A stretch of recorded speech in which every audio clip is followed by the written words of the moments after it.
트럼프 대통령의 충격 발언에 전 세계가 경악했습니다. 미국의 원유가 넘쳐나니 당장 우리 기름을 사가라 는 말도 안 되는 거센 압박이 시작된 것이죠. 하지만 그 순간 사우디와 UAE를 포함한 중동 6개국이 그 어떤 위기에서도 오직 한국에만 최우선으로 원유를 공급하겠다며 전격 선언을 해버린 겁니다. 70년 혈맹인 미국조차 무시한 채 전 세계 산유국들이 제발 우리 기름을 먼저 가져가달라며 한국 앞에 줄을 서는 기이한 풍경이 벌어진 것입니다. 한국을 잃는 순간 전 세계 에너지 공급망은 마비될 수밖에 없다. 그 누구도 예측하지 못한 대한민국의 위대한 대역전극. 지금 시작합니다. 그 전에 잠깐 1초 만에 누를 수 있는 좋아요 버튼을 꾹 눌러주시면 영상 제작에 아주 큰 힘이 됩니다. 그럼 바로 시작하겠습니다. 미국은 석유가 넘쳐난다. 뭐가 문제야? 대통령이 말했습니다. 상황실에 있던 12명 전원이 입을 다물었죠. 저도 마찬가지였습니다. 대통령 직통 라인으로 연결된 스피커폰에서 흘러나온 목소리였죠. 하지만 그 한마디가 상황실 공기를 완전히 바꿔놓았습니다. 아무도 숨을 쉬지 않았어요. 저는 마커스 드레이크입니다. 백악관 에너지 안보수석 고문으로 27년을 일해왔죠. 대통령에게 반박한 적은 3번뿐이었습니다. 그리고 그 3번 모두 제가 맞았습니다. 하지만 그날은 반박할 수가 없었습니다. 대통령 말이 틀린 게 아니었으니까요. 미국은 정말로 석유가 넘쳤습니다. 그런데 이 이야기를 하려면 그날 새벽부터 시작해야 합니다. 새벽 5시 47분 직통 전화가 울렸습니다. 드레이크 고문님, 브렌트유가 $106를 넘었습니다. 저는 커피잔을 내려놓았습니다. 1시간 전만 해도 $99였죠. 고개를 들어 모니터를 봤습니다. 숫자가 미친 듯이 올라가고 있었습니다. 27년간 에너지 전쟁을 설계해왔습니다. 중동 분쟁, 호르무즈 해협 봉쇄 시나리오, 러시아 가스 차단까지 모든 위기를 숫자로 예측하고 숫자로 끝냈습니다. 단 한 번도 틀린 적이 없었죠. 그런데 그날 제 계산표 위에 처음 보는 숫자가 올라오고 있었습니다. 현물가는요? $140 돌파했습니다. 2008년 이후 처음이었습니다. 저는 그제서야 느꼈습니다. 이건 위기가 아니라 붕괴의 시작이라는 걸. 15분 만에 옷을 갈아입고 채 올랐습니다. 백악관까지 보통 22분이 걸리죠. 그날은 14분 만에 도착했습니다. 상황실 문을 열었을 때 이미 6명이 앉아 있었습니다. 국방부 차관, 에너지부 차관보 리처드 밀러, 국가정보국 분석관까지 전부 제가 아는 얼굴이었죠. 그런데 분위기가 이상했습니다. 다들 모니터만 보고 있었어요. 아무도 말을 하지 않았습니다. 상황 브리핑 시작하죠. 제가 먼저 입을 열었습니다. 밀러가 고개를 들었죠. 호르무즈 해협 통행이 사실상 중단됐습니다. 이란 해군이 경고 사격을 시작했고 보험사들이 전부 운항 보증을 철회했습니다. 예상 시나리오 몇 번에 해당합니까? 7번입니다. 7번 시나리오. 제가 직접 설계한 것이었죠. 호르무즈 해협 완전 봉쇄 시 대응 매뉴얼, 전략 비축유 방출, 대체 수송로 가동, 동맹국 공조까지 전부 짜놓았습니다. 매뉴얼대로 가동하면 72시간 안에 안정화됩니다. 제가 말했습니다. 당연한 수순이었죠. 그런데 밀러의 표정이 굳어 있었습니다. 문제가 있습니다. 무슨 문제입니까? 시나리오 7번은 원유 공급 차질을 전제로 합니다. 지금 상황은 원유 문제가 아닙니다. 저는 잠시 멈췄습니다. 해협이 막혔으면 공급이 끊긴 겁니다. 다른 문제가 뭐가 있습니까? 원유는 버틸 수 있습니다. 전략 비축유도 있고 셰일 생산도 돌아가고 있죠. 문제는 원유가 아니라 정제 제품입니다. 밀러가 태블릿을 밀었습니다. 화면에 뜬 건 유가 차트가 아니었어요. 석유화학 제품 수급 현황이었습니다. 항공유, 나프타, 벤젠, 톨루엔 전부 빨간색으로 깜빡이고 있었죠. 원유는 있어도 가공된 제품이 들어오지 않고 있습니다. 저는 속으로 코웃음이 나왔습니다. 미국이 세계 최대 정유시설을 보유한 나라라는 걸 밀러가 모를 리 없었으니까요. 우리 정유시설로 돌리면 되지 않습니까? 텍사스에만 공장이 몇 개인데 가동하고 있습니다. 문제는 우리 시설이 처리할 수 없는 제품군이 있다는 겁니다. 처리할 수 없다니 그게 무슨 소리입니까? 밀러가 대답하려는 순간 스피커폰이 켜졌습니다. 대통령 직통 라인이었죠. 지금 브리핑 듣고 있어. 요약해. 안보보좌관이 나섰습니다. 호르무즈 해협이 사실상 막혔고 유가가 폭등 중입니다. 현물가 140달러를 넘겼습니다. 그래서 우리한테 석유 없어? 충분합니다. 그러면 됐잖아. 대통령의 목소리는 자신감에 차 있었습니다. 이어서 나온 말은 더 거침없었죠. 동맹국들한테 연락해. 미국산 사라고.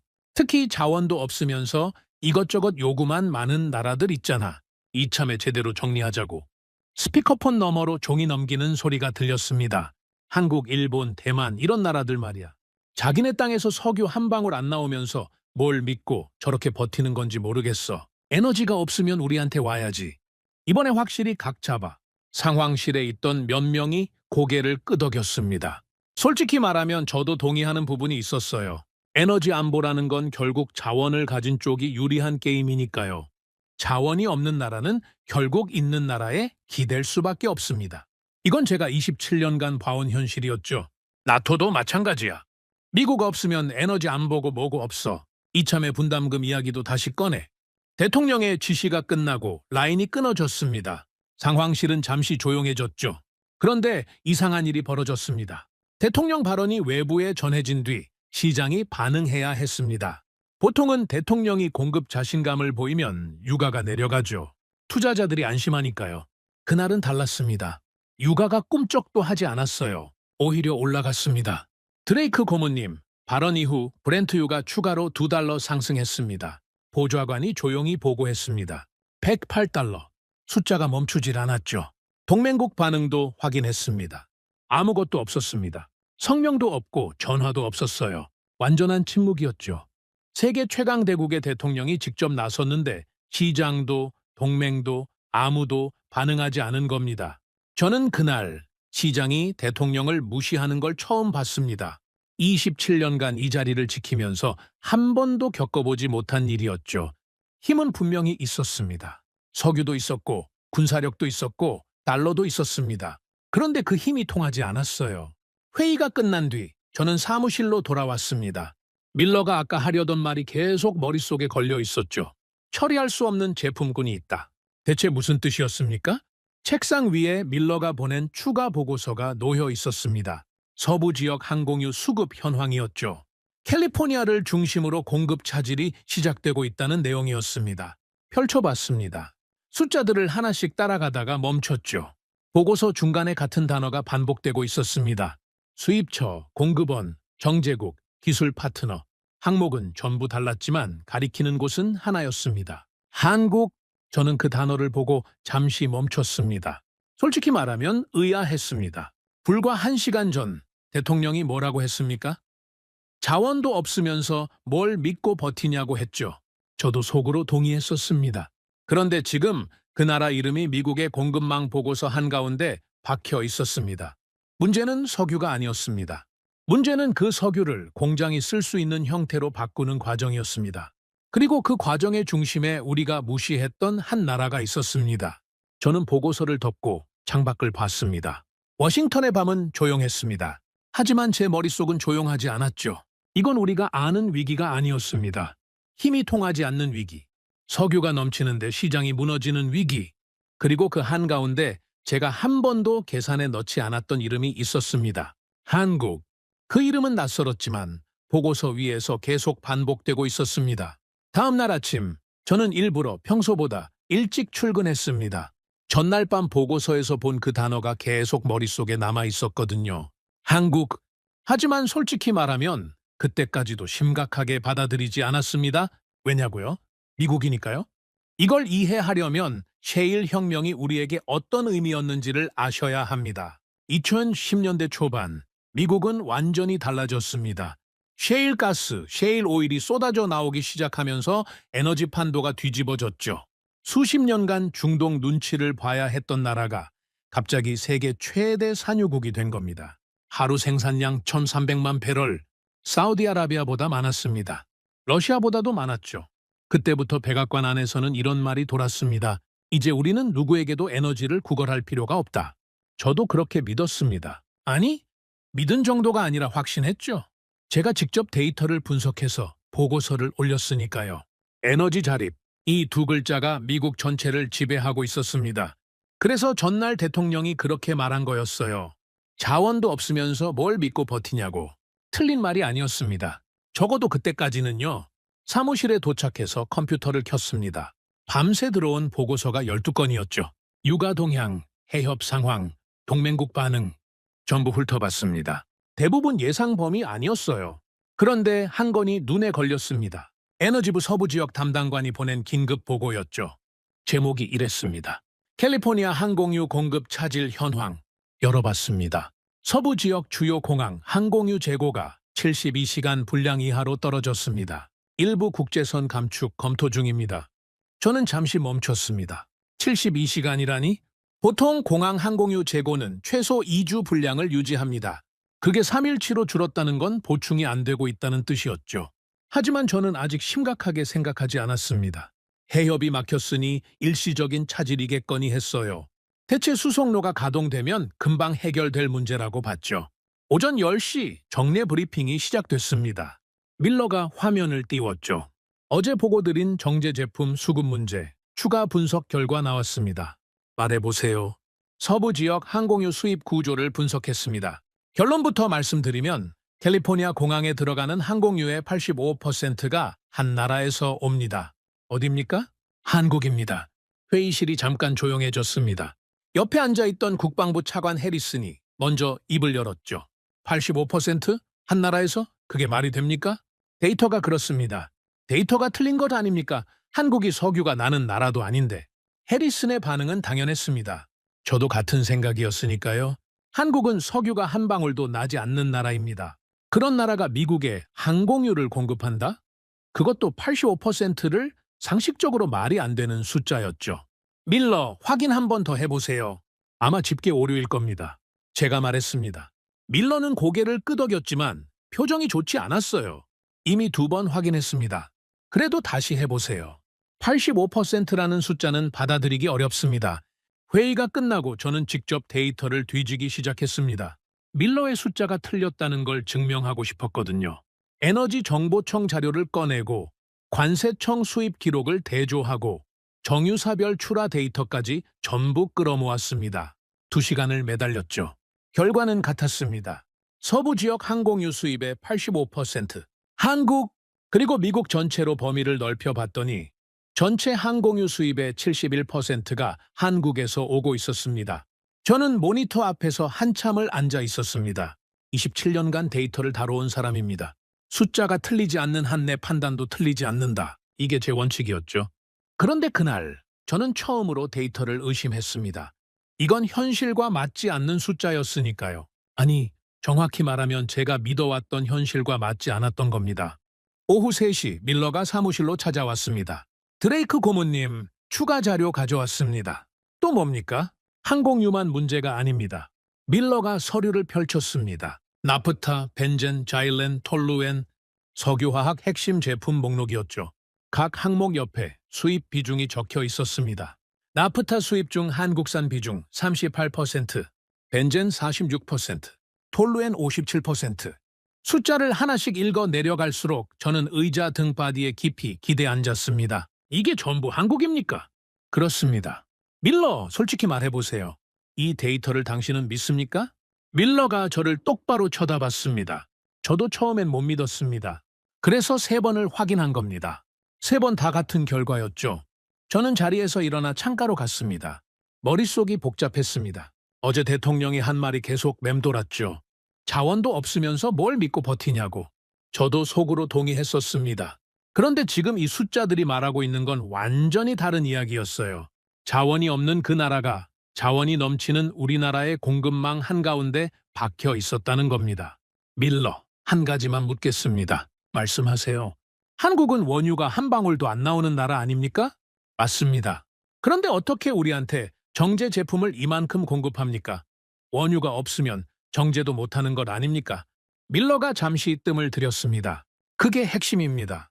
한국은 중동에서 원유를 수입해서 자국 정유 시설에서 정제한 뒤 완성된 제품을 전 세계에 수출합니다. 미국 포함해서요. 잠깐, 그러면 중간에 끼어서 가공만 하는 겁니까? 가공만 한다고 하기엔 그 가공 능력이 문제입니다.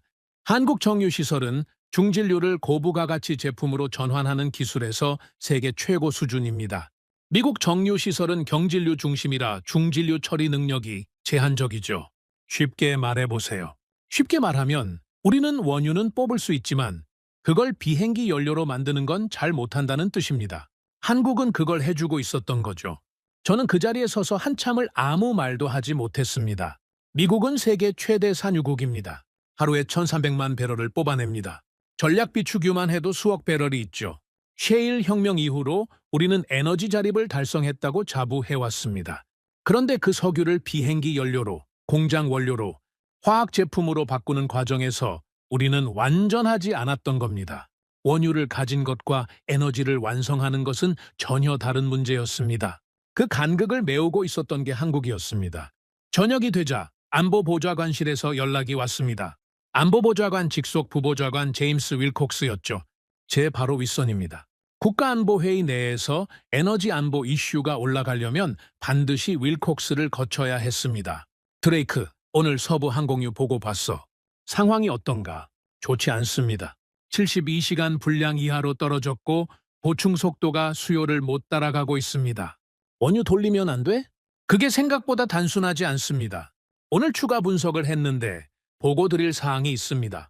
말해봐. 서부 항공유 수입의 85%가 한국에서 오고 있습니다. 전체 기준으로는 71%입니다. 수화기 너머로 짧은 침묵이 흘렀습니다. 한국, 석유도 안 나오는 나라가? 저도 같은 반응이었습니다. 그래서 3번을 확인했죠. 확실한 거야? 확실합니다. 윌콕스가 한숨을 내쉬었습니다.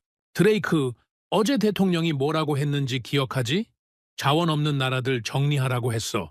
한국도 그 목록에 있었고. 기억합니다. 그런데 그 나라한테 85%를 의존하고 있다고? 데이터가 그렇습니다. 이거 위에 올리면 곤란해지는데. 저도 압니다. 하지만 숨길 수 있는 숫자가 아닙니다. 캘리포니아 공항 재고가 3일치밖에 안 남았습니다. 곧 항공편 감축이 시작되면 언론에 터집니다. 윌콕스가 다시 한숨을 쉬었죠. 일단 추가 분석 보고서로 정리해서 내일 아침까지 올려. 항공유만 말고 관련 제품군 전체 의존도를 넣어.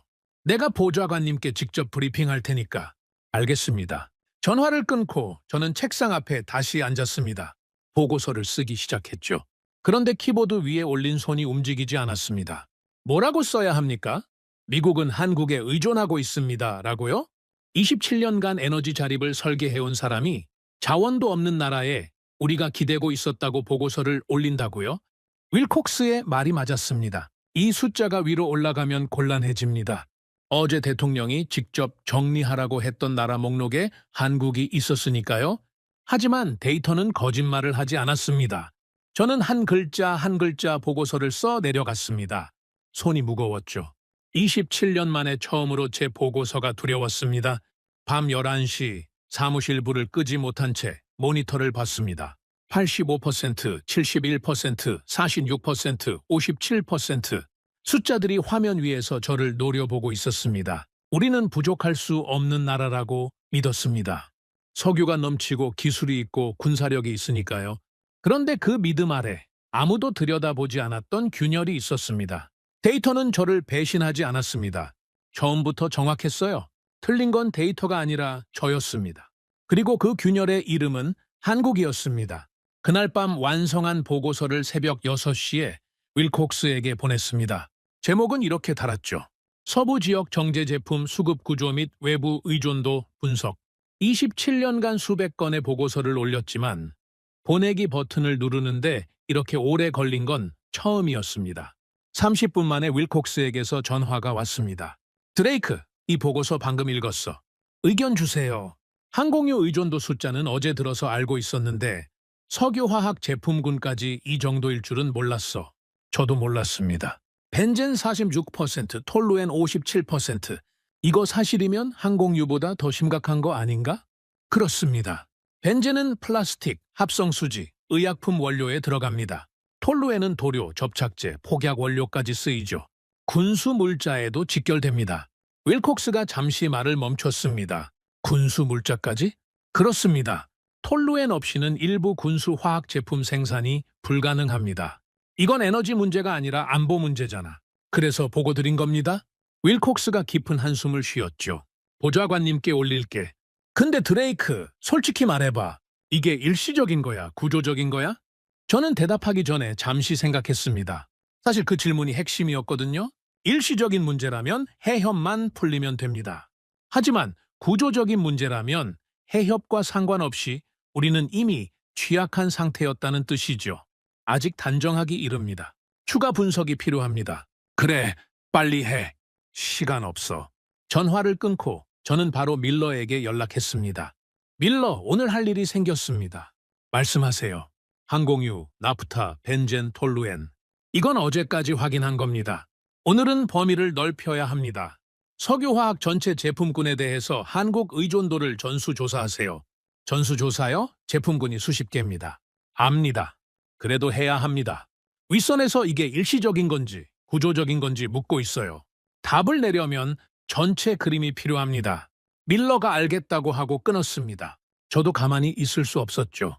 직접 자료를 파기 시작했습니다. 에너지정보청 데이터베이스, 상무부 무역통계, 국제에너지기구 보고서까지 한국의 정유산업에 대한 자료를 닥치는 대로 끌어모았습니다. 그러면서 저는 처음으로 한국이라는 나라의 에너지 산업을 제대로 들여다보기 시작했습니다.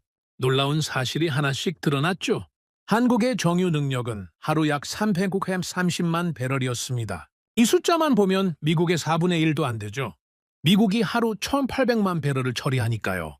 그래서 저는 한국 정유 산업을 한 번도 주목한 적이 없었습니다. 규모만 보면은 비교 대상이 아니었으니까요. 그런데 들여다볼수록 규모가 문제가 아니라는 걸 알게 됐습니다. 핵심은 뭘 처리하느냐였어요. 미국 정유 시설은 대부분 경질유를 처리하도록 설계돼 있습니다. 셰일 오일이 대표적인 경질유죠. 가볍고 불순물이 적어서 정제하기 쉽습니다. 대신 뽑아낼 수 있는 고부가 가치 제품에 한계가 있어요. 한국은 달랐습니다. 한국 정유 시설은 중질유, 그러니까 무겁고 불순물이 많은 원유를 처리하는 데 특화돼 있었습니다. 중동에서 들여오는 원유가 대부분 중질유였죠. 한국은 그걸 가져다가 항공유, 나프타, 벤젠, 톨루엔 같은 고부가 가치 제품으로 바꿔내고 있었습니다. 쉽게 말하면 이런 겁니다. 미국은 좋은 원유를 가지고 기본적인 제품을 만들었고, 한국은 어려운 원유를 가지고 고급 제품을 만들어내고 있었습니다. 이게 왜 중요하냐고요? 비행기를 띄우려면 아무 기름이나 넣으면 안 됩니다. 항공유는 극도로 정밀한 정제 과정을 거쳐야 하죠. 플라스틱을 만들려면, 반도체 세정제를 만들려면, 의약품 원료를 만들려면 전부 특정한 석유화학 제품이 필요합니다. 그리고 그 제품들은 중질유 정제 과정에서 나오는 것들이었어요. 미국이 아무리 석유를 많이 뽑아내도 그걸 이런 제품으로 바꾸는 능력이 부족하면 소용없는 겁니다. 원유를 가진 것과 에너지를 완성하는 것은 전혀 다른 문제였습니다. 오후 2시, 밀러가 전수조사 중간 결과를 들고 왔습니다. 드레이크 고문님, 중간 보고입니다. 어디까지 나왔습니까? 주요 석유화학 제품 28개 품목을 분석했습니다. 그중 12개 품목에서 한국 의존도가 30%를 넘습니다. 12개요? 그렇습니다. 그리고 5개 품목은 50%를 넘겼습니다. 저는 서류를 받아들었습니다. 품목별로 정리된 표를 훑어봤죠. 파라자일렌 62%. 이건 페트병, 의류 섬유의 핵심 원료입니다. 프로필렌 41%. 자동차 부품, 포장재에 들어가죠. 부타디엔 38%. 합성 고무, 타이어 원료입니다. 읽으면 읽을수록 한 가지가 명확해졌습니다. 이건 특정 제품 하나의 문제가 아니었어요. 석유화학 공급망 전체에 한국이 깊숙이 들어와 있었습니다. 밀러, 이 구조가 언제부터 이렇게 된 겁니까? 최소 15년 이상 됐습니다. 한국이 정유시설을 대규모로 증설하고 수출 구조로 전환한 게 2000년대 초반이니까요. 15년이요. 그동안 우리는 이걸 한 번도 점검하지 않았습니까? 밀러가 고개를 저었습니다. 에너지 안보 리뷰에서 정제 제품 수입 구조는 한 번도 주요 의제로 올라온 적이 없습니다. 원유 공급에만 집중했죠. 그 말을 듣는 순간 등줄기가 서늘해졌습니다. 15년입니다. 15년 동안 우리는 원유를 얼마나 뽑아내느냐에만 매달려 있었던 겁니다.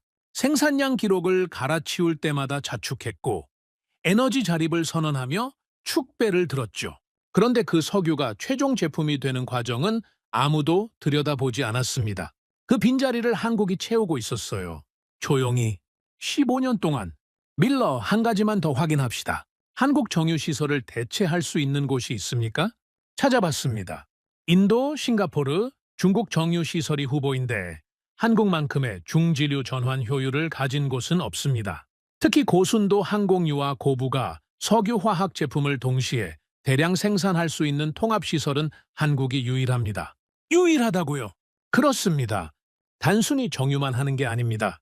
한국은 정유, 석유화학, 물류를 하나의 단지 안에 통합해 놓았습니다. 원유가 들어가면 항공유, 화학 원료, 플라스틱 소재가 동시에 나오는 구조입니다. 저는 의자에서 일어났습니다.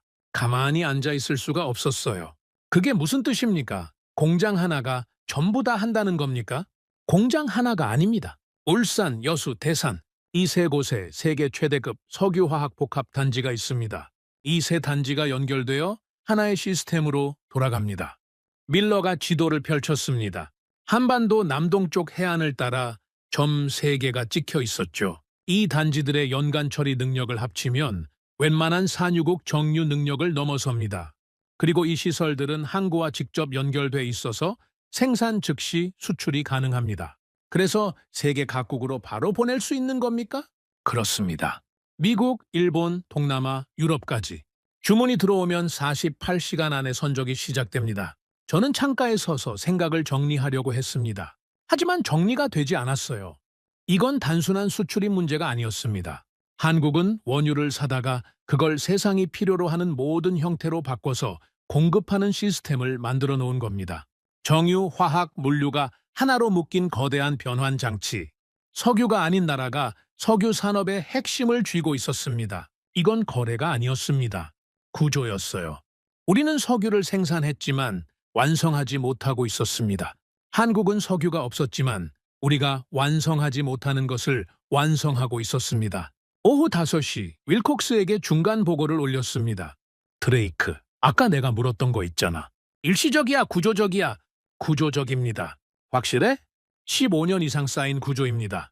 해협이 열려도 이 의존 관계는 바뀌지 않습니다. 윌콕스가 오래 침묵했습니다. 그 말은 지금 위기가 아니라 원래부터 이랬다는 거야? 그렇습니다. 다만 원래는 드러나지 않았죠. 공급이 원활할 때는 누구도 공급원을 확인하지 않으니까요. 해협이 막히면서 수면 위로 올라온 겁니다. 빙산의 일각이라는 거군. 정확합니다. 이거 보좌관님께 올리면 아마 대통령께까지 갈 거야. 그때 뭐라고 설명하지? 어제 자원 없는 나라 정리하라던 분한테. 저는 잠시 말을 멈췄습니다. 사실을 말하는 수밖에 없습니다. 쉽지 않을 거야. 압니다. 하지만 캘리포니아 공항 재고가 내일이면 48시간 분량 이하로 떨어집니다. 항공편 감축이 시작되면 언론이 먼저 알아냅니다. 그때 가서 대응하는 것보다 지금 보고하는 게 낫습니다. 윌콕스가 마지막으로 한 말이 기억납니다. 드레이크, 27년 동안 이런 보고서는 처음이야? 처음입니다. 나도 처음이야. 전화가 끊어지고 저는 사무실에 혼자 남았습니다. 창밖으로 워싱턴 야경이 보였습니다. 펜타곤 쪽으로 불빛이 줄지어 있었죠. 저 불빛 하나하나가 전부 에너지로 돌아가는 겁니다. 전기도, 난방도, 교통도. 그리고 그 에너지의 상당 부분이 지구 반대편에 있는 작은 나라의 공장에서 완성되고 있었습니다. 저는 그날 처음으로 위기를 느꼈습니다. 전날까지는 육아 폭등이 위기라고 생각했습니다. 해협 봉쇄가 위기라고 봤죠. 하지만 진짜 위기는 그게 아니었어요. 진짜 위기는 우리가 완전하다고 믿었던 시스템이 처음부터 완전하지 않았다는 사실이었습니다. 미국은 세계 최대 산유국입니다. 최강의 군사력을 가지고 있고 달러라는 기축통화를 쥐고 있죠. 자원이 넘치고 기술이 있고 힘이 있습니다. 그런데 그 힘으로 원유를 뽑아내고 파이프라인을 깔고 저장시설을 짓는 데만 집중했습니다. 정작 그 원유를 세상이 쓸 수 있는 형태로 바꾸는 마지막 단계는 다른 나라에게 맡기고 있었죠. 그 다른 나라가 한국이었습니다. 자원이 한 방울도 없는 나라, 우리가 뭘 믿고 버티냐고 했던 나라. 그 나라가 우리 시스템의 마지막 퍼즐을 쥐고 있었습니다. 그리고 그 퍼즐이 빠지는 순간 미국이라는 거대한 기계가 멈추기 시작한 겁니다. 저는 모니터를 끄고 의자에 깊이 기대 앉았습니다. 머릿속에서 같은 생각이 계속 맴돌았죠. 우리는 생산했지만 완성하지 못했습니다. 그들은 아무것도 없었지만 우리가 완성하지 못하는 것을 해내고 있었습니다. 그리고 저는 27년간 그걸 한 번도 계산에 넣지 않았습니다. 이건 통제할 수 있는 문제가 아니었습니다. 이건 처음부터 우리가 보지 못했던 문제였습니다. 그로부터 이틀이 지났습니다. 48시간. 보통이라면 아무 일도 아닌 시간이죠. 하지만 그 48시간 동안 세상은 제가 상상하지 못했던 방향으로 무너지기 시작했습니다. 첫 번째 신호는 공항에서 왔습니다. 아침 7시 밀러에게서 문자가 왔죠. 짧았습니다. 로스앤젤레스 국제공항, 국제선 12편 결항, 항공유 부족. 저는 그 문자를 보고 잠시 멈췄습니다. 예상은 했지만 이렇게 빨리 올 줄은 몰랐거든요. 사무실에 도착하니 이미 보고가 쌓여 있었습니다. 로스앤젤레스만이 아니었어요. 샌프란시스코 8편 결항, 시애틀 5편 결항, 포틀랜드 3편 결항, 서부 주요 공항에서 동시에 항공편이 사라지고 있었습니다. 밀러가 회의실에서 기다리고 있었죠. 드레이크 고문님, 상황이 빠르게 악화되고 있습니다. 구체적으로 말해보세요. 서부 지역 항공유 재고가 36시간 분량까지 떨어졌습니다. 이틀 전에 72시간이었으니까 절반이 날아간 겁니다. 보충 속도가 소비 속도의 3분의 1도 안 됩니다. 정유사들은 뭐 하고 있습니까? 풀가동 중입니다. 하지만 아까 말씀드렸듯이 우리 시설은 경질유 중심이라 고순도 항공유 생산에 한계가 있습니다. 생산량을 아무리 늘려도 수요의 40%밖에 못 채웁니다. 나머지 60%는요? 원래 한국에서 들어오던 물량입니다. 지금은 들어오지 않고 있죠. 저는 이 말을 짚었습니다. 머릿속으로 빠르게 계산을 돌렸죠. 36시간 재고의 보충 속도가 소비의 3분의 1이면 사흘 안에 서부 공항 절반이 멈춥니다. 일주일이면 동부까지 영향이 갑니다. 항공사들 반응은 어떻습니까? 이미 움직이고 있습니다.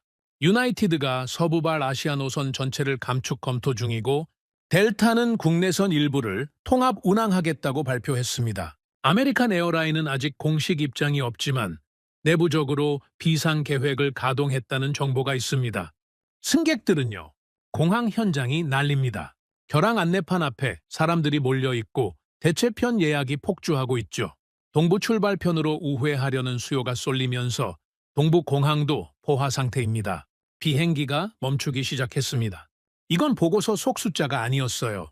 실제로 사람들의 일상이 끊기고 있었습니다. 그런데 문제는 항공유만이 아니었습니다. 오전 10시 상무부에서 긴급 보고가 넘어왔습니다. 물류 관련이었죠. 서부 항만 연료 공급에 차질이 생기면서 컨테이너선 입출항 지연이 발생하고 있습니다.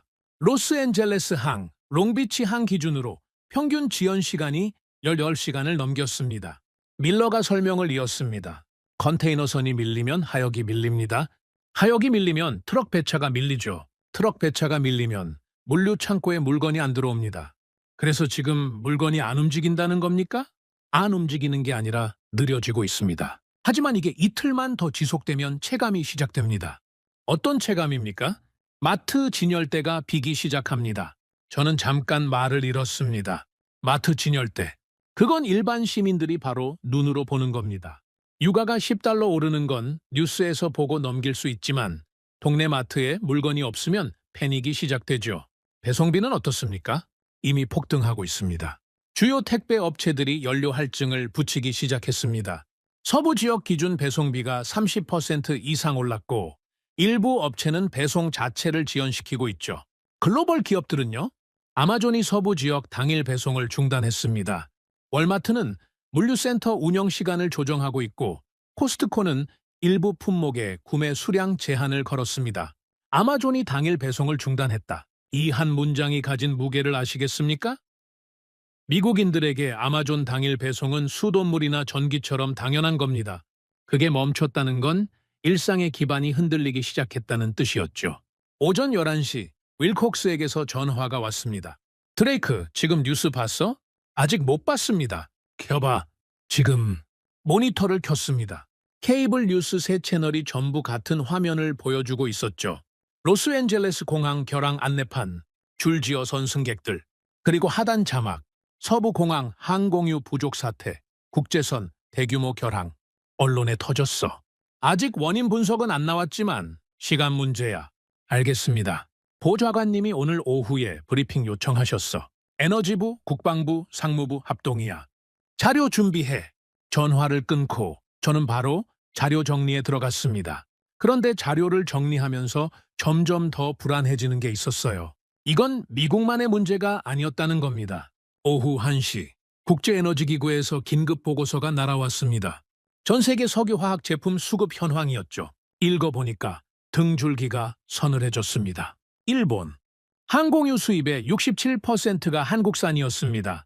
나리타 하네다 공항에서 국제선 감축이 시작됐다는 보고가 들어왔죠. 허유 항공유 수입의 52%가 한국산이었습니다. 시드니 공항에서 장거리 노선 결항이 발생했습니다. 동남아 싱가포르 창이 공항, 태국 수완나품 공항 역시 항공유 수급에 비상이 걸렸습니다. 세계가 동시에 흔들리고 있었습니다. 그리고 이건 항공유만의 문제가 아니었어요. 한국에서 나가는 석유화학 제품이 전부 막히면서 플라스틱 원료, 합성 섬유 원료, 합성 고무 원료 공급이 전 세계적으로 차질을 빚기 시작했습니다. 유럽에서는 자동차 부품 공장 가동률이 떨어지기 시작했죠. 독일 폭스바겐이 일부 라인 가동을 중단했다는 보고가 나왔습니다. 이유는 범퍼와 내장재에 쓰이는 프로필렌 공급 부족이었죠. 한국산 프로필렌이었습니다. 중국에서도 비슷한 보고가 올라왔습니다. 석유화학 원료 수급에 차질이 생기면서 일부 전자제품 조립 공장이 원료 대기 상태에 들어갔죠. 밀러가 이 자료들을 정리하면서 한마디 했습니다. 이건 한국이 수출을 멈춘 게 아닙니다. 호르무즈 해협이 막히면서 한국으로 들어가는 원유가 줄었고 그래서 한국 정유시설 가동률이 떨어진 겁니다. 한국도 피해자예요. 한국도 원유 수입국이니까요. 그렇죠. 한국은 원유 수입의 70% 이상을 중동에 의존합니다. 해협이 막히면 한국도 원유가 부족해지는 겁니다. 그런데 한국 가동률이 떨어지니까 전 세계가 흔들린다? 그게 핵심입니다. 한국은 원유를 받아서 전 세계가 쓰는 제품으로 바꿔주는 중간 허브였으니까요. 그 허브가 느려지니까 최종 소비국 전체가 타격을 받는 겁니다. 저는 고개를 끄덕였습니다. 이제야 그림이 보이기 시작했어요. 호르무즈 해협 봉쇄가 위기의 시작이었습니다. 하지만 그 위기가 전 세계로 퍼진 경로는 원유가 아니었어요. 한국이었습니다. 한국이라는 변환 장치가 느려지면서 그 장치에 연결된 모든 나라가 동시에 멈추기 시작한 겁니다. 오후 3시 합동 브리핑이 시작됐습니다. 안보보좌관 직속 회의실이었죠. 윌콕스가 주재했고 에너지부, 국방부, 상무부, 실무진이 전부 모였습니다. 제가 먼저 발표를 시작했습니다. 현재 서부공항 항공유 재고 36시간 분량, 이틀 안에 추가 결항 불가피합니다. 서부 항만 물류 지연 18시간 이상, 소비자의 공급 차질이 이번 주 내로 체감될 것으로 예상합니다. 해리슨 국방부 차관이 손을 들었습니다. 드레이크, 톨루엔 문제는 어떻게 됐나? 현재 톨루엔 비축분으로 약 4주 버틸 수 있습니다. 하지만 보충이 안 되면 그 이후 군수 생산에 차질이 생깁니다. 4주? 해협 봉쇄가 4주 안에 풀릴 거라는 보장이 있나? 없습니다. 해리슨의 얼굴이 굳어졌습니다. 상무부 차관보 니콜슨이 나섰죠. 물류 쪽도 심각합니다. 서부 항만 지연이 계속되면 소매 업체들이 재고 확보에 나설 겁니다. 그러면 공급 부족이 아닌데도 사재기가 발생하죠. 2020년 화장지 대란 기억하시죠? 같은 패턴이 나올 수 있습니다. 사재기까지요? 소비자 심리가 한번 흔들리면 통제가 안 됩니다. 마트 진열대 하나가 비면 옆 진열대도 비기 시작하죠. 회의실 분위기가 무거웠습니다. 다들 상황의 심각성을 느끼고 있었지만 해결책이 보이지 않았으니까요. 윌콕스가 정리했습니다. 정리하면 항공유 부족으로 항공편이 줄고 있고 물류가 느려지면서 소비자의 공급에 차질이 생기기 시작했고 군수 원료까지 영향을 받고 있다. 이게 지금 상황이지? 그렇습니다. 그리고 이 모든 문제의 공통 원인이 한국 정유시설 가동률 저하다? 정확합니다. 해결 방안은 밀러가 나섰습니다. 당이 대안을 찾아봤습니다. 싱가포르, 인도, 대만 정유시설에서 긴급 물량을 확보하는 방안입니다. 가능합니까? 양은 확보 가능합니다. 하지만 한국산 대비 품질이 떨어지고 가격이 40% 이상 높습니다. 그리고 납기가 최소 2주 걸립니다. 2주면 너무 늦어. 그래서 문제입니다. 해리슨이 한마디 했습니다. 한국에 직접 요청하면 안 됩니까? 비축분이라도 풀어달라고. 밀러가 고개를 저었습니다. 한국도 원유 수입이 줄어서 자국 수요 충당도 빠듯한 상황입니다. 여유 물량이 있다고 보기 어렵습니다. 회의실이 다시 조용해졌습니다. 저는 그 침묵 속에서 이상한 감정을 느꼈습니다. 분노도 아니고 불안도 아니었어요. 일종의 무력감이었죠. 27년간 저는 위기를 설계하고 대응하는 사람이었습니다. 시나리오를 짜고 매뉴얼을 만들고 상황이 터지면 72시간 안에 통제하는 게 제 일이었죠. 한 번도 실패한 적이 없었습니다. 그런데 이번에는 달랐습니다. 매뉴얼이 통하지 않았어요. 왜냐하면 이건 제가 설계한 적 없는 위기였으니까요.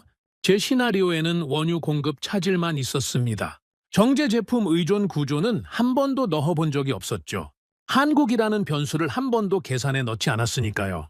매뉴얼이 없는 위기, 시나리오 밖의 상황, 이건 제가 처음 겪는 일이었습니다. 브리핑이 끝나고 사무실로 돌아와서 모니터를 켰습니다. 뉴스 채널마다 같은 이야기를 하고 있었죠. 서부 공항 추가 결항, 연료 부족 장기화 우려, 주요 택배업체 배송 지연 안내, 소비자 불만 폭주, 월마트, 코스트코 일부 매장 생필품 구매 수량 제한. 이건 보고서 속 숫자가 아니었습니다. 비행기가 멈추고 택배가 늦어지고 마트 선반이 비기 시작했습니다. 사람들의 일상이 무너지고 있었어요. 그런데 시민들은 아직 원인을 몰랐습니다. 뉴스에서는 호르무즈 해협 봉쇄에 따른 에너지 수급 불안이라고만 하고 있었죠. 그 뒤에 한국이라는 이름은 한 번도 나오지 않았습니다. 세상은 모르고 있었어요. 이 모든 혼란의 중심에 석유가 한 방울도 나지 않는 작은 나라가 있다는 걸. 저녁 8시, 집에 가지 않고 사무실에 남았습니다. 창밖으로 워싱턴의 불빛이 보였죠. 저 불빛 하나하나가 전부 에너지로 돌아가고 있었습니다. 그리고 그 에너지의 상당 부분이 지금 흔들리고 있었어요. 윌콕스에게서 마지막 전화가 왔습니다. 드레이크 보좌관님이 내일 아침에 대통령께 보고하겠다고 하셨어. 내용이 뭡니까? 항공유 사태 현황과 원인 분석, 그리고 한국 의존 구조 설명. 대통령이 그 이야기를 받아들이시겠습니까? 윌콕스가 쓴웃음을 지었습니다. 전화기 너머로 느껴졌죠. 이틀 전에 자원도 없는 나라 정리하라고 하신 분이야. 쉽지 않겠지. 그래도 알려야 해. 알겠습니다. 드레이크, 한 가지만 물을게. 이 상황이 더 나빠질 수 있어? 저는 잠시 침묵했습니다. 그리고 솔직하게 대답했죠. 나빠지고 있습니다. 지금 이 순간에도 전화를 끊고 저는 의자에 깊이 기대 앉았습니다. 무너지는 건 시장이 아니었습니다. 유가 차트가 아니었어요. 무너지고 있는 건 우리의 일상이었습니다. 비행기가 뜨고 택배가 오고 마트에 물건이 있는 그 당연한 일상. 그게 하나씩 사라지고 있었죠. 그리고 그 당연한 일상이 사실은 당연한 게 아니었다는 것을 우리는 그제야 알게 된 겁니다. 세계는 조용히 무너지고 있었습니다. 폭발도 없이, 전쟁도 없이, 그냥 공급이 멈추면서 조용히. 우리는 이미 늦었습니다. 붕괴는 이미 시작되고 있었으니까요. 브리핑이 끝난 다음 날 아침이었습니다. 윌콕스에게서 전화가 왔죠. 드레이크 보좌관님께 보고 끝났어. 반응이 어땠습니까? 예상대로야. 처음엔 숫자를 못 믿으셨어. 85%라는 말에 보고서를 다시 확인하라고 하셨지. 그 다음은요? 국방부 톨로엔 이야기 나오니까 표정이 바뀌셨어. 그리고 한마디 하셨어. 뭐라고요? 직접 확인해야 하는 거 아니냐고. 저는 잠시 멈췄습니다. 직접 확인이라면 설마 한국을 말씀하시는 겁니까? 그래. 보좌관님 의견은 이래. 보고서만으로는 판단이 안 된다. 우리 눈으로 봐야 한다. 드레이크, 네가 가. 솔직히 말하면 그 순간 저는 반쯤 당황했습니다. 27년간 에너지 안보를 다뤘지만 제 전장은 항상 워싱턴이었거든요. 상황실에서 데이터를 분석하고 보고서를 쓰고 전화로 지시하는 게 제 일이었죠. 현장에 직접 가본 적은 중동 유전 시찰이 전부였습니다. 그런데 한국이라니, 출발은 언제입니까? 내일이야. 군용기 편이 잡혀 있어. 앤드루스 공군 기지에서 오산까지 직항이야. 수행원은요? 밀러 데려가. 기술 분석이 필요할 거야. 그리고 국방부에서 한 명 붙여줄 거야. 해리슨 차관이 직접 지정한 군수물자 전문관이래. 알겠습니다. 전화를 끊고 저는 잠시 창밖을 봤습니다. 워싱턴은 평소와 다를 게 없었어요. 차들이 달리고 사람들이 걸어다니고 건물마다 불이 켜져 있었습니다. 하지만 이 평온함이 얼마나 얇은 바닥 위에 서 있는지를 이제 저는 알고 있었죠. 저녁에 밀러에게 연락했습니다. 밀러 내일 한국 갑니다. 한국이요? 직접요? 윗선 결정입니다. 현장 확인이 필요하다고 합니다. 밀러도 잠깐 침묵했습니다. 드레이크 고문님, 한국에 가시면 아마 놀라실 겁니다. 왜요? 저는 데이터로만 봤지만 그 데이터 뒤에 있는 실물이 어떤 규모인지 감이 오거든요. 직접 보시면 다를 겁니다. 밀러가 무슨 뜻으로 그 말을 했는지 그때는 몰랐습니다. 나중에야 알게 됐죠. 다음 날 새벽 5시 앤드루스 공군 기지에 도착했습니다. 군용기 안에는 밀러와 국방부 군수 전문관 토마스 리가 이미 타고 있었죠. 토마스는 40대 초반의 조용한 사람이었습니다. 악수를 하면서 한마디 했어요. 해리슨 차관님이 특별히 부탁하셨습니다. 톨루엔 공급 구조를 현장에서 확인하라고요? 알겠습니다. 이륙 후 저는 좌석에 앉아서 노트북을 열었습니다. 비행 시간이 14시간이었죠. 그 시간을 그냥 보낼 수 없었습니다. 한국 정유 산업 자료를 다시 한번 정리하기 시작했어요. 그런데 비행기 안에서도 위기는 멈추지 않았습니다. 이륙한 지 2시간 만에 밀러의 태블릿에 보고가 들어왔죠. 드레이크 고문님, 로스앤젤레스 공항 추가 결항 20편입니다. 어제보다 배로 늘었습니다. 국내선까지 영향이 간 겁니까? 그렇습니다. 국제선은 이미 절반 이하로 줄었고 이제 국내선까지 감축이 시작됐습니다. 3시간 뒤 또 보고가 왔습니다. 유럽 쪽 상황입니다. 루프트한자가 아시아 노선 전체를 잠정 중단한다고 발표했습니다. 항공유 확보 불가 사유입니다. 루프트한자가 아시아 노선을 멈췄습니다. 독일 최대 항공사가요? 이건 캘리포니아 공항 몇 편 결항하는 것과 차원이 다른 이야기였죠. 5시간째, 이번엔 토마스가 국방부 라인에서 보고를 받았습니다. 드레이크 고문님, 국방부 소식입니다. 군수사령부가 톨루엔 비축분 사용 승인을 요청했습니다. 비축분을 쓰겠다고요? 벌써요? 민간 공급이 완전히 끊겼습니다. 비축분 외에는 조달할 방법이 없다고 합니다. 저는 노트북을 덮었습니다. 비행기 창밖으로 구름 바다가 끝없이 펼쳐져 있었죠. 태평양이었습니다. 이 구름 아래로 수천 대의 비행기가 날아다니고 수만 척의 배가 움직이고 수억 명의 사람들이 일상을 살고 있었습니다. 그리고 그 일상이 지금 하나씩 멈추고 있었어요. 비행기 안에서 보고를 받을 때마다 저는 점점 더 조급해졌습니다. 시간이 없었습니다. 워싱턴에 앉아서 데이터만 보고 있을 때가 아니었어요. 직접 봐야 했습니다.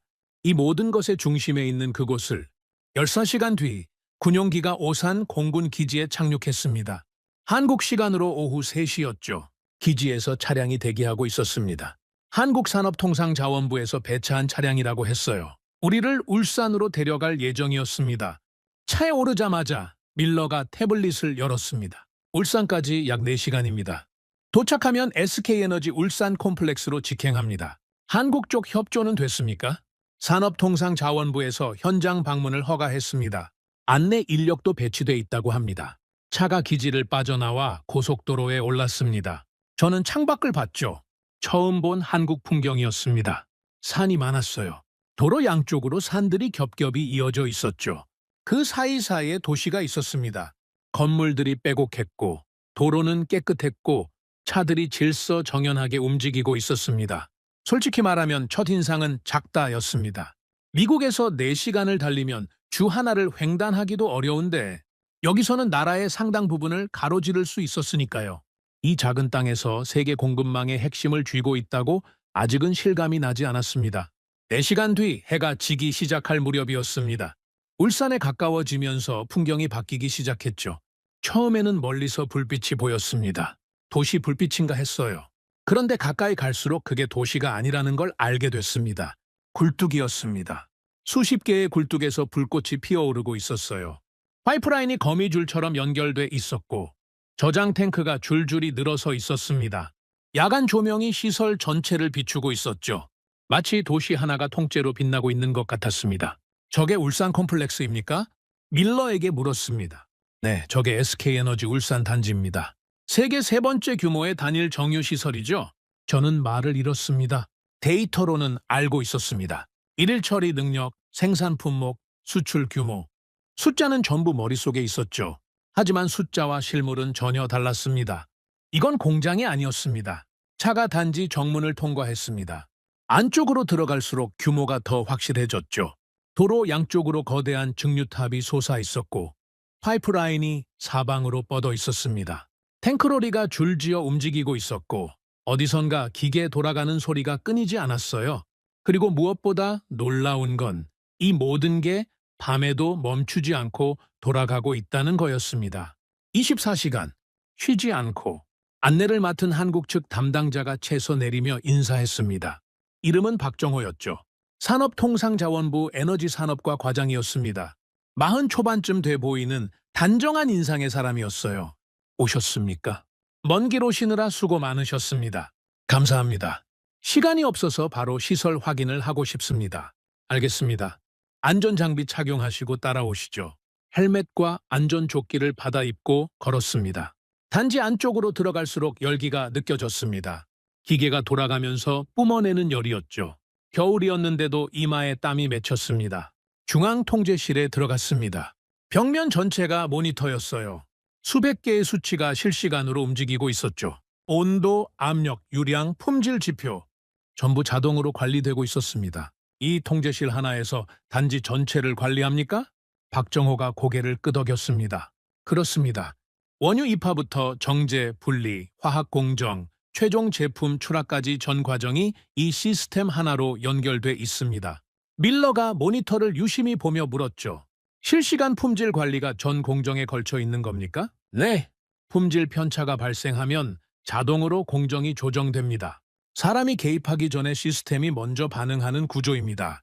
밀러가 저를 쳐다봤습니다. 아무 말도 하지 않았지만 표정이 전부를 말하고 있었죠. 이건 우리가 생각했던 수준이 아니라는 표정이었습니다. 통제실을 나와서 정유시설 핵심부로 이동했습니다. 증류탑이 하늘을 찌를 듯이 솟아 있었죠.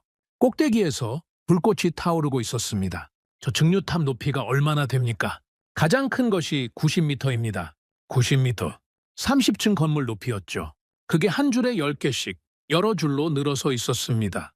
다음으로 석유화학 공정구역으로 갔습니다. 여기서 나프타가 에틸렌, 프로필렌, 벤젠, 톨루엔으로 분해되는 거였죠. 토마스가 박정회에게 물었습니다. 이 시설에서 톨루엔 생산량이 어느 정도 됩니까? 연간 약 50만 톤입니다. 그중 수출 비중은요? 약 70%가 수출됩니다. 미국, 일본, 유럽이 주요 시장이죠. 토마스가 고개를 돌려 저를 봤습니다. 입을 꾹 다물고 있었지만 눈이 말하고 있었죠. 이건 심각하다고. 마지막으로 항구 시설을 봤습니다. 단지에서 바로 연결되는 전용 부두였죠. 대형 유조선 2척이 정박해 있었습니다. 파이프라인이 공장에서 직접 부두까지 연결돼 있었어요. 생산이 끝나면 저장 없이 바로 선적할 수 있는 구조였습니다. 생산에서 선적까지 얼마나 걸립니까? 정상 가동 시 48시간 이내입니다. 48시간? 원유가 들어와서 항공유가 되고 벤젠이 되고 톨루엔이 되어 배에 실리기까지 이틀이면 된다는 겁니다. 저는 부두에 서서 단지 전체를 바라봤습니다. 밤이었지만 대낮처럼 밝았습니다. 수천 개의 불빛이 시설 전체를 비추고 있었죠. 기계 소리가 끊이지 않았고 열기가 바닷바람에 섞여 불어왔습니다. 이건 공장이 아니었습니다. 완전히 다른 수준이었어요. 제가 알던 산업이 아니었습니다. 미국 텍사스 정유 시설을 수십 번 가봤지만 이런 건 본 적이 없었죠.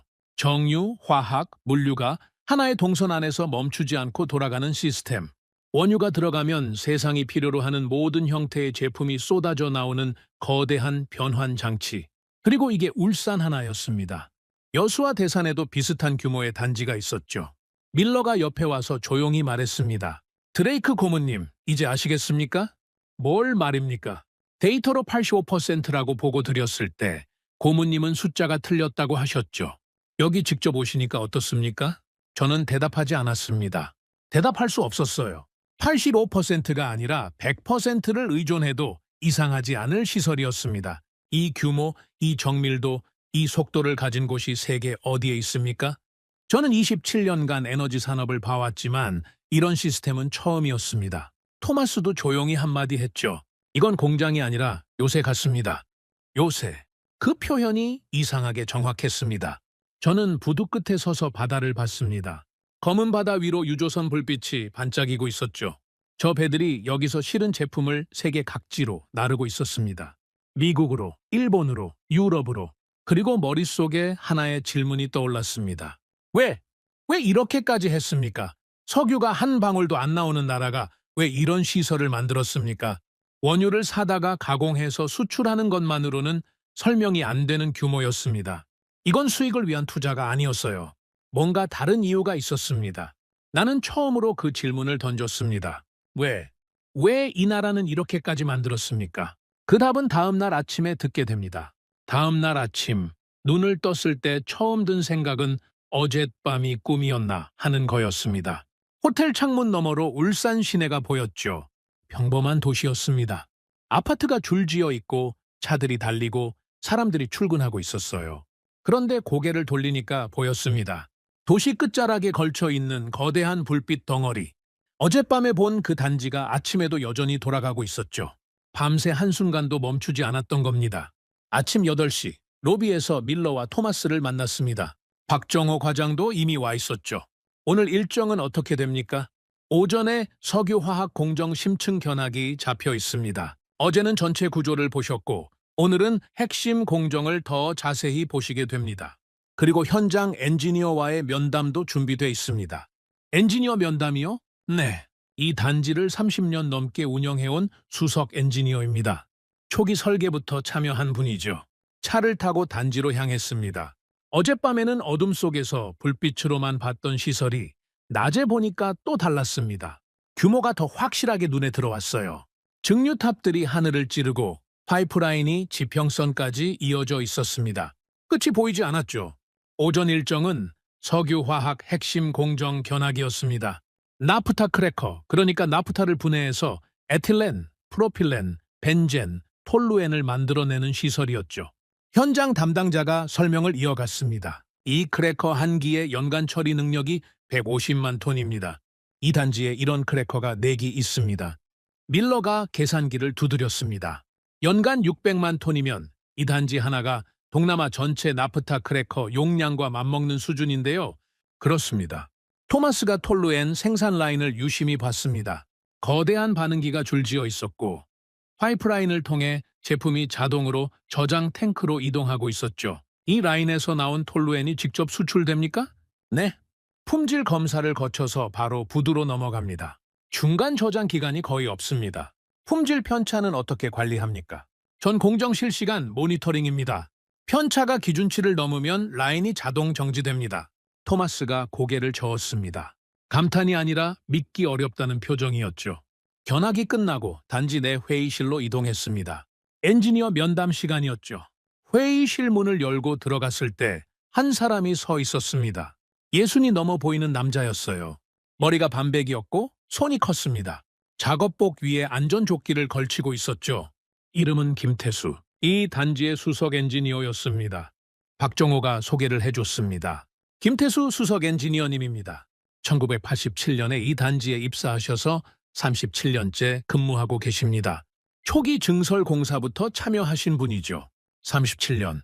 이 공장과 함께 늙은 사람이었습니다. 악수를 했습니다. 손이 거칠었어요. 사무실에 앉아서 보고서를 쓰는 손이 아니었습니다. 직접 기계를 만지고 파이프를 조이고 현장을 뛴 손이었죠. 자리에 앉았습니다. 통역이 배치돼 있었지만 김태수 수석은 영어를 할 줄 알았습니다. 완벽하지는 않았지만 의사소통에는 문제가 없었죠. 저는 단도직입적으로 물었습니다. 김 수석님, 이 시설의 설계 목적이 무엇이었습니까? 김태수가 저를 바라봤습니다. 눈이 깊었어요. 잠시 생각을 하더니 입을 열었죠. 설계 목적이라. 무슨 뜻으로 물으시는 겁니까? 이 규모의 시설을 왜 만들었느냐는 겁니다. 석유가 나지 않는 나라에서 세계 최대급 정유화학 단지를 짓는 건 보통 결정이 아닙니다. 수익성 때문이었습니까? 수출 전략이었습니까? 김태수가 잠깐 웃었습니다. 쓴 웃음이었죠. 수익성이요? 네. 돈을 벌기 위해서였냐고 물으시는 거죠? 그렇습니다. 김태수가 고개를 저었습니다. 천천히, 분명하게. 아닙니다. 그러면 뭡니까? 김태수가 창밖을 봤습니다. 회의실 창문 너머로 증류탑들이 보였죠. 불꽃이 타오르고 파이프라인이 뻗어 있고 기계가 쉬지 않고 돌아가고 있었습니다. 김태수가 다시 저를 봤습니다. 그리고 말했죠. 이 공장은 돈을 벌기 위해 세운 게 아닙니다. 저는 가만히 들었습니다. 우리나라는 석유가 한 방울도 나지 않습니다. 가스도 없고 석탄도 거의 없죠.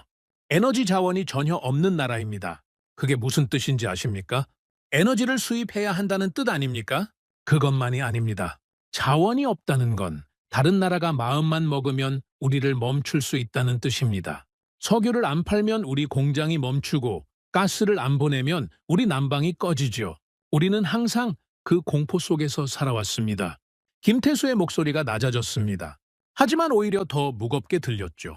우리 아버지 세대가 이 나라를 세울 때 아무것도 없었습니다. 전쟁이 끝나고 남은 건 폐허뿐이었죠.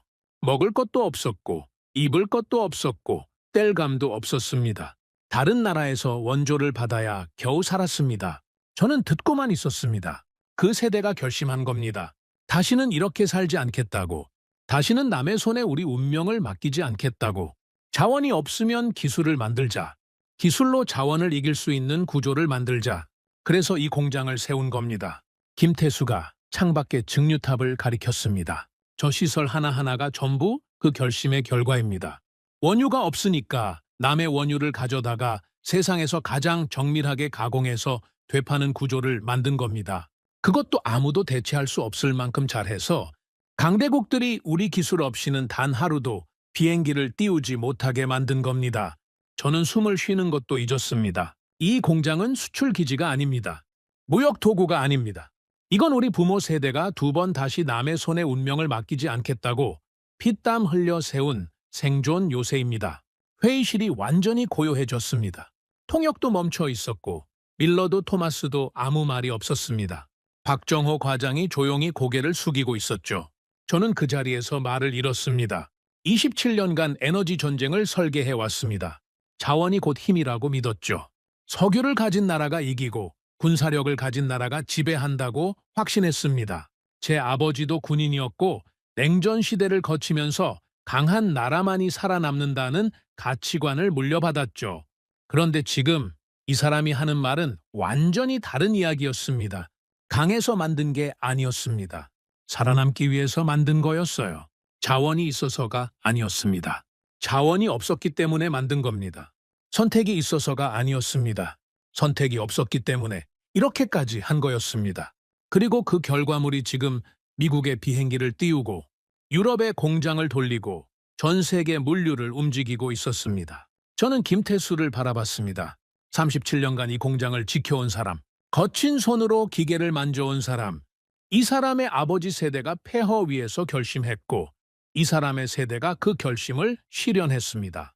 김수성님, 겨우 목소리를 꺼냈습니다. 감사합니다. 그 한마디가 제가 할 수 있는 전부였습니다. 회의실을 나왔습니다. 복도를 걸으면서 밀러가 옆에 왔죠. 드레이크 고문님, 괜찮으십니까? 괜찮습니다. 하지만 괜찮지 않았습니다. 머릿속에서 모든 것이 뒤집어지고 있었거든요. 며칠 전까지만 해도 저는 한국을 이렇게 생각했습니다. 효율적인 가공국, 자원이 없는 나라, 미국 없으면 안 되는 나라, 대통령이 뭘 믿고 버티냐고 했을 때 저도 속으로 동의했었죠. 그런데 틀렸습니다. 완전히 틀렸어요. 미국이 없으면 안 되는 나라가 아니었습니다. 미국이 없이는 안 되는 나라를 한국이 만들어 놓은 거였습니다. 미국이 한국 없이 비행기를 띄울 수 없는 구조를 한국이 만든 겁니다. 그것도 힘이 있어서가 아니라 힘이 없었기 때문에, 자원이 넘쳐서가 아니라 한 방울도 없었기 때문에, 선택지가 많아서가 아니라 살아남는 길이 그것뿐이었기 때문에 건물 밖으로 나왔습니다. 단지의 열기가 바람에 실려왔죠. 기계 소리가 귀를 채웠고 증류탑 꼭대기에서 불꽃이 타오르고 있었습니다. 이 모든 게 37년 전, 아니 그 이전부터 시작된 거였습니다. 전쟁 이후 폐허 위에서 결심한 사람들이 세대를 이어가며 만들어낸 결과물. 저는 그 자리에 서서 단지를 바라봤습니다. 우리는 강해서 살아남은 줄 알았습니다. 자원이 있으니까, 군사력이 있으니까, 달러가 있으니까 세계를 지배한다고 믿었죠. 하지만 그들은 달랐습니다. 아무것도 없었기에 스스로 만들어서 살아남은 겁니다. 그리고 그렇게 만든 것이 이제 세계를 움직이고 있었습니다. 우리는 선택이 있었습니다. 그들은 없었습니다. 그 차이가 이 모든 것을 만들었습니다. 토마스가 옆에 와서 조용히 말했죠. 드레이크 고문님, 아까 제가 요새 같다고 했던 말 기억하십니까? 기억합니다. 요새가 아니었습니다. 이건 진짜 요새였습니다. 무기가 아니라 기술로 세운 요새. 저는 고개를 끄덕였습니다. 그리고 속으로 한마디를 되뇌었죠. 나는 틀렸다. 그날 저는 완전히 무너졌습니다. 울산을 떠난 건 그날 저녁이었습니다. 차를 타고 서울로 올라오는 4시간 동안 저는 한마디도 하지 않았습니다. 밀러도 토마스도 말을 걸지 않았죠. 차 안이 무거웠습니다. 각자 생각에 잠겨 있었어요. 저는 창밖을 보고 있었습니다. 고속도로 양옆으로 도시들이 스쳐 지나갔죠. 밤이었지만 어디든 불빛이 켜져 있었습니다. 공장 불빛, 아파트 불빛, 도로 위 자동차 불빛. 이 작은 나라가 밤에도 쉬지 않고 돌아가고 있었어요. 올라오는 길에 여수산업 단지 옆을 지나갔습니다. 울산과 비슷한 풍경이었죠. 증류탑, 파이프라인, 저장 탱크, 야간 조명 아래서 빛나고 있었습니다. 그리고 대산 단지는 서해안 쪽에 있다고 밀러가 말했죠. 세 개의 단지, 울산, 여수, 대산, 이 세 곳이 연결되어 하나의 시스템으로 돌아가고 있었습니다. 한반도 남쪽 해안을 따라 거대한 변환 장치가 놓여 있는 거였어요. 서울 호텔에 도착한 건 밤 11시였습니다. 밀러와 토마스에게 내일 아침 유법시에 로비에서 보자고 하고 방에 들어갔죠. 샤워를 하고 책상에 앉았습니다. 노트북을 열었죠. 윌콕스에게 보낼 현장 보고서를 써야 했습니다. 그런데 손이 움직이지 않았습니다. 뭐라고 써야 합니까? 한국 정유 시설을 확인했습니다. 예상보다 규모가 큽니다. 이렇게 쓰면 됩니까? 이건 규모의 문제가 아니었는데. 한국의 기술 수준이 높습니다. 이렇게 쓸까요? 이건 기술의 문제도 아니었는데. 김태수의 말이 계속 머릿속에서 맴돌았습니다. 이 공장은 돈을 벌기 위해 세운 게 아닙니다. 두 번 다시 남의 손에 운명을 맡기지 않겠다고 세운 생존 요새입니다. 저는 27년간 에너지 안보 보고서를 써왔습니다. 수백 건의 보고서에서 저는 항상 같은 프레임을 썼죠. 자원, 군사력, 경제력. 이 세 가지를 기준으로 국가의 에너지 안보 역량을 평가했습니다. 그 프레임으로는 한국이 설명되지 않았습니다. 자원이 없습니다. 군사력으로 에너지를 확보하는 나라도 아닙니다. 그런데 세계 에너지 공급망의 가장 중요한 단계를 쥐고 있었어요. 제 프레임 자체가 틀렸던 겁니다. 한참을 앉아 있다가 밀러에게 전화를 걸었습니다. 밤 12시가 넘었지만 밀러도 잠들지 않았더군요. 밀러, 한 가지 물어볼 게 있습니다. 말씀하세요. 한국처럼 자원이 전혀 없는 상태에서 출발해서 글로벌 공급망의 핵심이 된 나라가 또 있습니까? 밀러가 잠시 생각했습니다. 싱가포르가 비슷한 모델이긴 합니다. 하지만 싱가포르는 금융과 물류 허브에 가깝죠. 제조업 기반으로 공급망 핵심이 된 건 아닙니다. 일본은요? 일본은 자동차와 전자 분야에서 강하지만 석유화학 정제 분야에서 글로벌 공급 허브 역할을 하진 않습니다.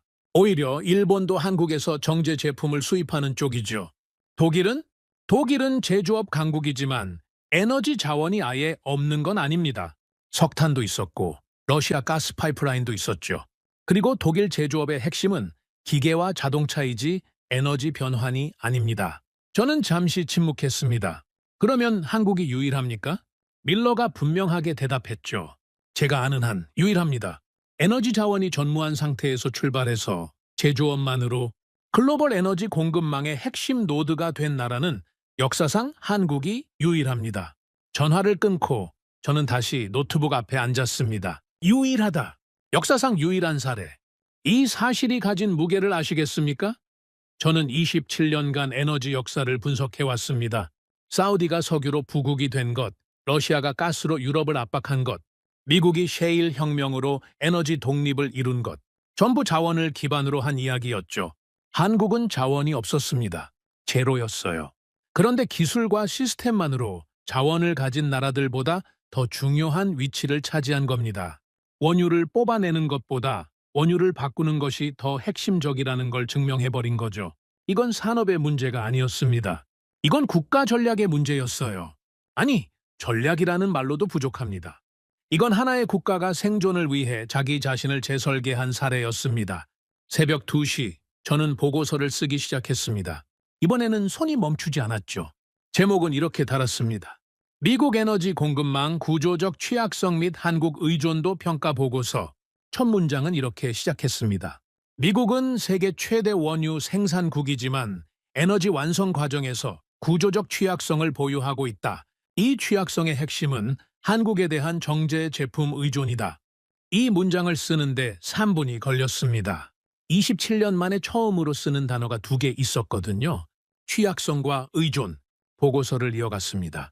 한국의 석유화학 통합 시스템은 현재 세계 어디에서도 대체할 수 없는 구조다. 울산, 여수, 대산 3개 단지를 중심으로 한 정유, 석유화학, 물류통합체계는 단순한 산업시설이 아닌 국가 단위의 전략적 설계물이다.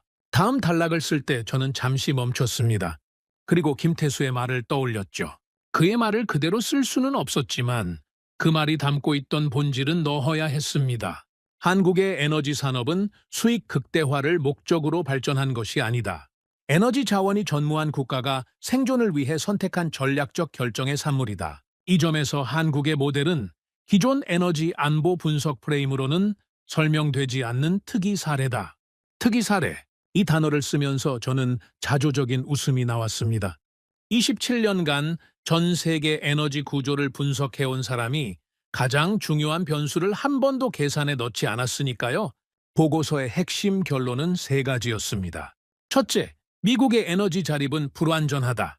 원유 생산에서는 자립했으나 정제 제품 공급에서는 한국에 구조적으로 의존하고 있다. 둘째, 이 의존은 일시적이 아닌 구조적 문제다. 15년 이상 고착화된 공급 구조이며 단기적 대체가 불가능하다. 셋째, 한국은 미국 에너지 안보의 필수 요소다. 선택적 파트너가 아닌 전략적 필수 국가로 재분류해야 한다. 세 번째 결론을 쓸 때 저는 오래 망설였습니다.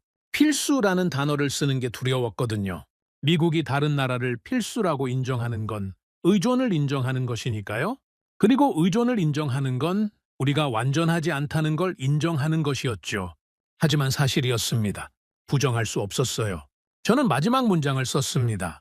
결론 한국은 미국 에너지 공급망에서 대체 불가능한 역할을 수행하고 있다. 이 구조는 인정하고 관리해야 할 현실이다. 새벽 4시 보고서를 완성했습니다. 총 18페이지. 제 인생에서 가장 어려웠던 보고서였죠. 윌콕스에게 보내기 전에 저는 한 번 더 처음부터 끝까지 읽어봤습니다. 읽으면서 이상한 감정이 올라왔어요. 분한 것도 아니고 슬픈 것도 아니고 일종의 경외감이었습니다. 이 보고서에 담긴 건 미국의 약점이 아니었습니다.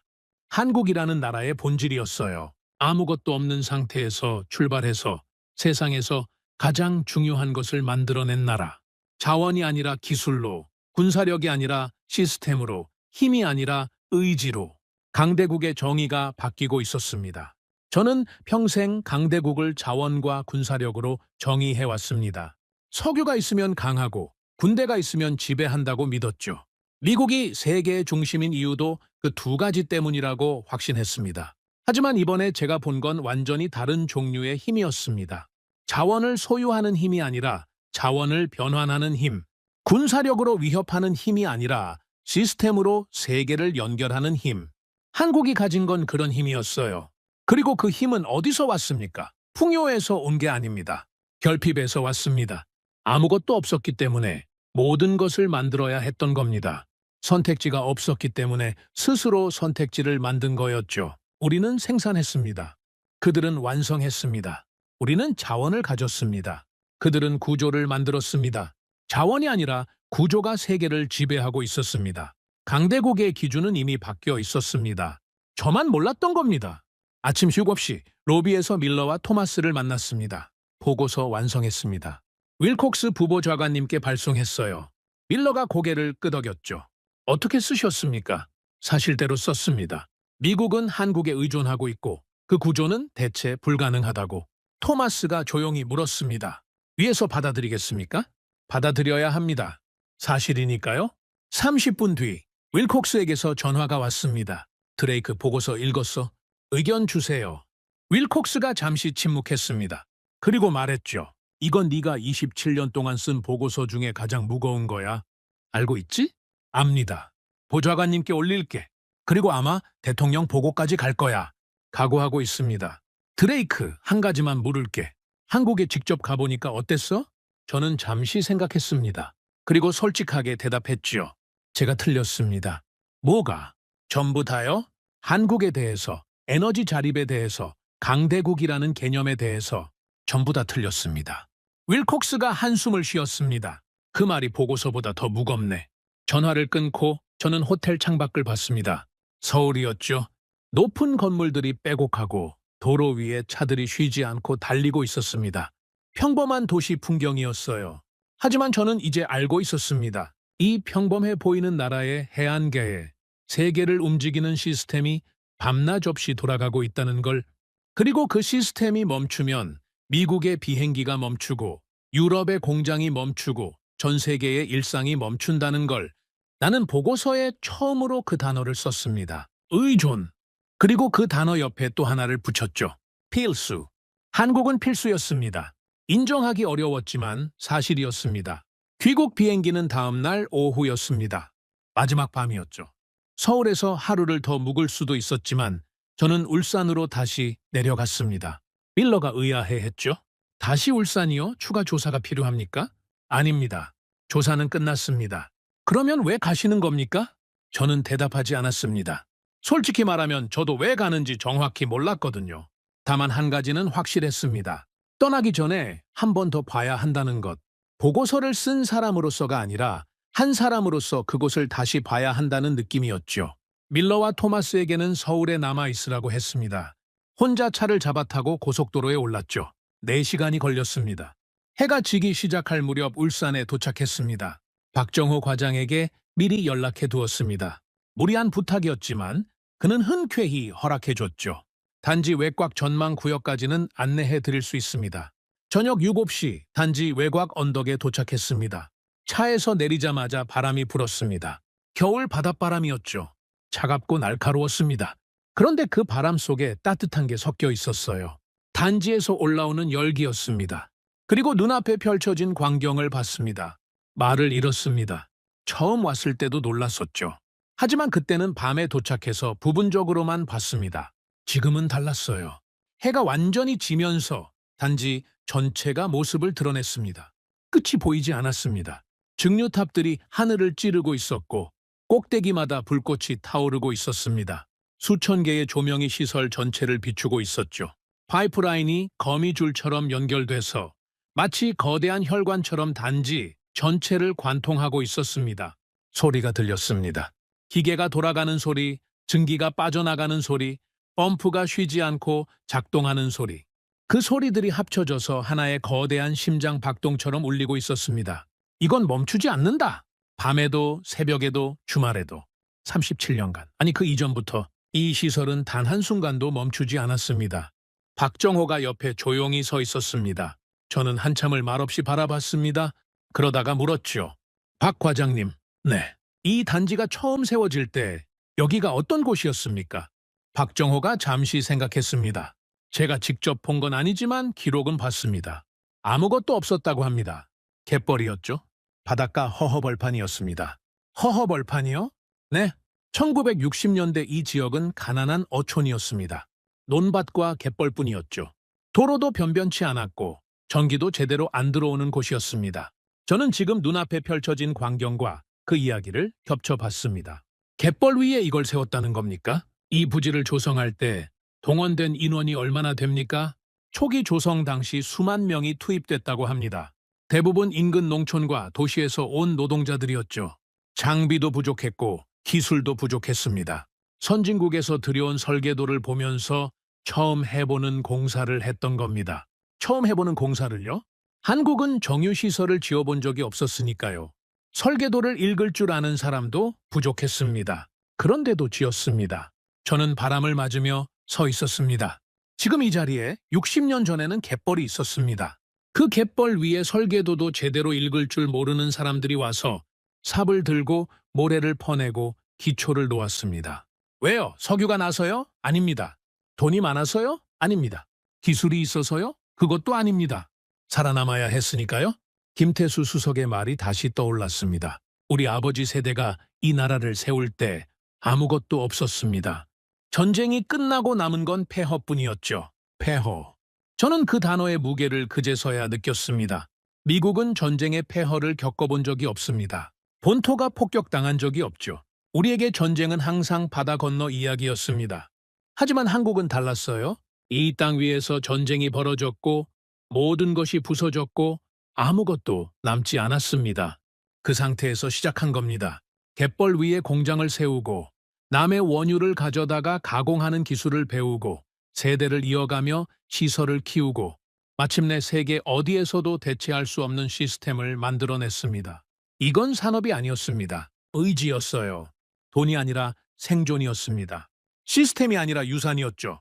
한 세대가 다음 세대에게 다시는 무너지지 않겠다는 약속을 이어온 결과물이었습니다. 저는 주머니에서 핸드폰을 꺼냈습니다. 사진을 찍으려고 했죠. 그런데 손이 떨렸습니다. 추위 때문이 아니었어요. 핸드폰을 다시 넣었습니다. 사진으로는 담을 수 없는 것이었으니까요. 저는 그 자리에 서서 한참을 바라봤습니다. 불꽃이 타오르고 기계가 돌아가고 파이프라인이 빛나고 있었습니다. 이 모든 게 쉬지 않고 움직이고 있었어요. 그리고 깨달았습니다. 저 빛은 산업의 빛이 아니었습니다. 의지의 빛이었어요. 저 불꽃은 공정의 불꽃이 아니었습니다. 세대를 이어온 약속의 불꽃이었죠. 저 소리는 기계의 소리가 아니었습니다. 다시는 무너지지 않겠다는 심장 소리였습니다. 저는 울었습니다. 27년간 감정을 배제하고 살아온 사람입니다. 데이터로 판단하고 숫자로 결론을 내리는 게 제 삶이었죠. 울어본 적이 없었습니다. 적어도 일 때문에는요. 그런데 그날 밤 울산 단지를 바라보면서 눈물이 멈추지 않았습니다. 왜 울었는지 정확히 설명하기 어렵습니다. 분한 것도 아니었고 슬픈 것도 아니었어요. 그냥 압도당한 거였습니다. 아무것도 없는 곳에서 이것을 만들어낸 사람들의 의지에 우리는 강해서 살아남은 줄 알았습니다. 자원이 있으니까, 군사력이 있으니까, 달러가 있으니까 세계의 중심이라고 믿었죠. 그건 틀리지 않았습니다. 하지만 그들은 완전히 다른 방식으로 살아남은 겁니다. 자원이 없었으니까 기술을 만들었습니다. 힘이 없었으니까 시스템을 만들었죠. 선택지가 없었으니까 스스로 선택지를 만들었습니다. 그리고 그 결과 자원을 가진 나라들이 그들 없이는 움직일 수 없는 구조가 된 겁니다. 우리는 가진 것이 많았습니다. 그래서 당연한 것이 많았죠. 석유가 나오는 게 당연했고, 비행기가 뜨는 게 당연했고, 마트에 물건이 있는 게 당연했습니다. 그들은 당연한 것이 하나도 없었습니다. 그래서 모든 것을 만들어야 했죠. 당연한 것이 없는 나라가 세상에 당연한 것들을 만들어주고 있었습니다. 우리는 그 위에 서 있었습니다. 그것도 모른 채 박정호가 조심스럽게 다가왔습니다. 고모님, 바람이 세집니다. 들어가시죠. 저는 고개를 저었습니다. 잠깐만 더 보겠습니다. 박정호가 물러났습니다. 저는 다시 단지를 바라봤죠. 이건 단순한 공장이 아니었습니다. 한 나라의 역사가 서 있는 곳이었어요.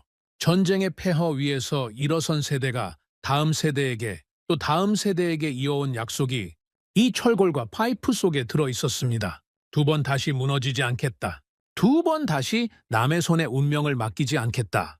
그 약속이 37년간 이 시설을 쉬지 않고 돌게 만들었습니다. 밤에도 새벽에도 태풍이 와도 경제 위기가 와도 멈추지 않았습니다. 그리고 그 시설 위에서 미국의 비행기가 날고 유럽의 공장이 돌아가고 전 세계의 일상이 유지되고 있었습니다. 저는 평생 강대국을 분석해왔습니다. 자원을 가진 나라, 군사력을 가진 나라, 그들이 세계를 지배한다고 믿었죠. 하지만 그날 저는 완전히 다른 답을 보았습니다. 강대국은 타고나는 것이 아니었습니다. 무너진 뒤에 다시 일어나는 나라, 아무것도 없는 곳에서 모든 것을 만들어내는 나라, 스스로를 단련해서 세상에 없어서는 안 될 존재가 되는 나라, 그런 나라가 진짜 강대국이었습니다. 한국은 보호받아 성장한 나라가 아니었습니다. 다시는 무너지지 않기 위해 스스로를 만든 나라였습니다. 밤 9시 마지막으로 단지를 바라봤습니다. 불빛이 별처럼 빛나고 있었죠. 기계 소리가 심장처럼 울리고 있었습니다. 바람이 열기를 실어왔고 바다 냄새가 섞여 있었습니다. 이 광경을 저는 평생 잊지 못할 겁니다. 차에 올라타면서 박정회에게 말했습니다. 박 과장님, 한 가지만 전해주세요. 말씀하세요. 이 공장을 만든 사람들, 그리고 지금 이 공장을 지키고 있는 사람들에게 당신들이 만든 것은 공장이 아니라고, 이건 세상을 움직이는 심장이라고. 박정호가 아무 말 없이 고개를 숙였습니다. 서울로 올라가는 차 안에서 저는 다시 창밖을 봤습니다. 어둠 속에서 한국의 도시들이 스쳐 지나갔죠. 평범한 불빛들이었습니다. 하지만 이제 저는 알고 있었습니다. 저 평범함 뒤에 어떤 역사가 있는지를. 힘은 미국이 가지고 있었습니다. 하지만 세상을 움직이는 시스템은 한국이 만들고 있었습니다. 그리고 그 시스템은 힘으로 만든 게 아니었습니다. 살아남겠다는 의지로 만든 것이었습니다. 그 이름은 한국이었습니다. 오늘의 사연은 여기까지입니다. 구독과 좋아요는 영상 제작에 아주 큰 힘이 됩니다. 지금까지 감동테라스 저는 소희였습니다. 오늘도 우리 구독자님들의 가정에 따뜻한 행복이 가득하시길 진심으로 바라겠습니다. 긴 영상 끝까지 시청해주셔서 정말 감사합니다. 내일 더 좋은 이야기로 찾아뵙겠습니다. 감사합니다.